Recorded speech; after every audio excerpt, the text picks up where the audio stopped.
Welcome to the video on using Google Drive or Google Documents.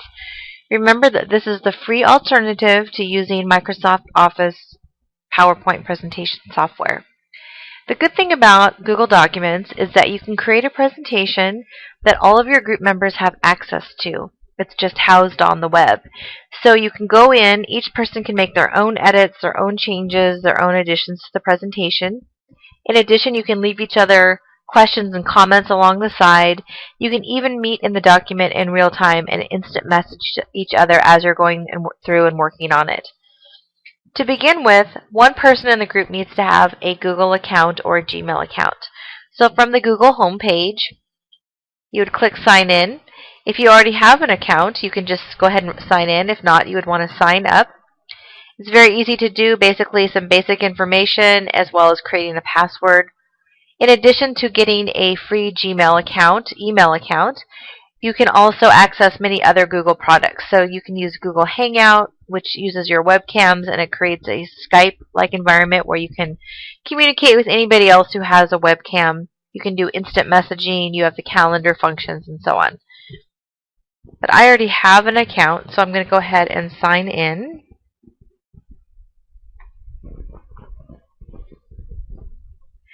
From here, what I want to click on is Drive. That's where everything is going to be housed.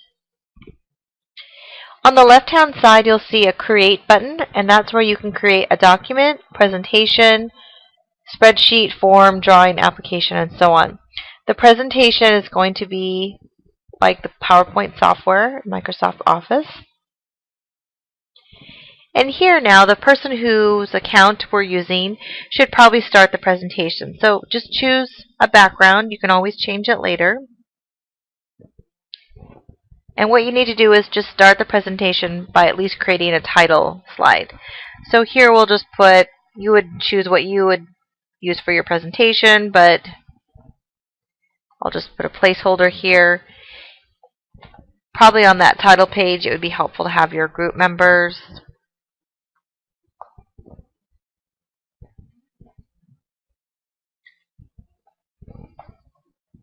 etc., etc. And this, by the way, automatically saves. And you can see there's a little sign here that says all changes are automatically saved in Drive. So you don't ever have to look for a save button. It will just continually save as you're working on it. From here, some things that you can do. This is the title slide, but we can then put in a new slide.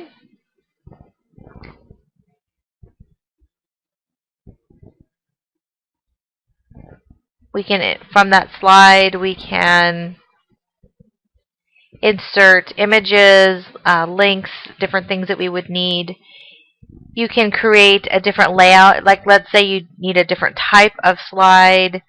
You could do title only like we just had.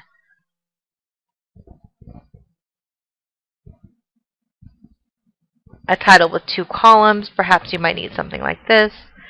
Or more than likely, you'll just use a title with a body underneath it. This is really all you have to do to get the presentation started, is just to have something down. You can always change it later. Right now, the only person who has access to this presentation is the person who created it, which is me. So what you're going to want to do is to come over here to the Share button, and you can see when I hover over it, it says Private Only to Me. So I want to click on Share. Let's give it a presentation title.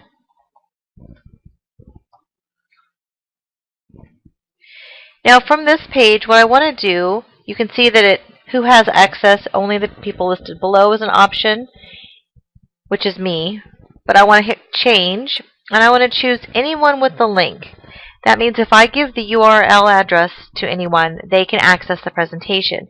But we need to go one step further for our groups. Down here, access anyone, no sign-in required, can view. We want to say can edit. This will allow your group members who have this access URL to be able to go in and make changes as well as just view the presentation. We're going to hit Save. And now up above, the URL is highlighted in blue. So we're just going to copy that information. And then you're going to go back into Canvas, and you want to go to your discussion board and either email it to your group members, or you can post it in one of the discussion boards or announcement sections.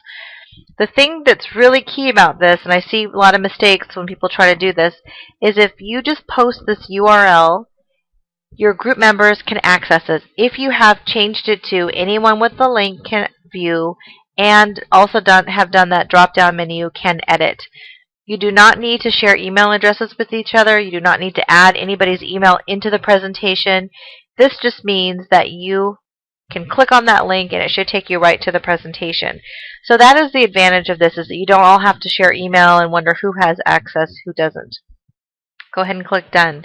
So as you're working on your presentation, just a couple of things. You can make comments. I could leave a comment for the other group members. Do you like this background? When the next person goes into the presentation, they will see my comment here and they can respond to that. They can leave a new comment as well. Finally, if there are more than one of us in this document at the same time, I can click on messaging, and if you were all in here too, we could in real time chat with each other. What do you think about this? Should we add something here? Do you have anything to add to this slide? And so on. So the nice thing is that you can not only leave things to each other in a asynchronous way, you can also communicate with each other in a synchronous way if you happen to be in the document at the same time. Sometimes groups choose to meet in their Google document at a certain time so that they can work on it together. One guideline that I might leave you with is, although you all have access and can edit and add things, if you're going to do major editing changes, like you've decided to delete major sections of different slides, you might want to just check with your group ahead of time so that somebody doesn't come back in and realize what happened to my information, it's all gone. Feel free to do small edits if you see misspelled words or things that are not similar. But if you're going to do major editing, you probably want to talk about it as a group before someone goes in and deletes parts of the slides. If you have any questions, please let me know, and I'm happy to help you using Google Documents in more detail.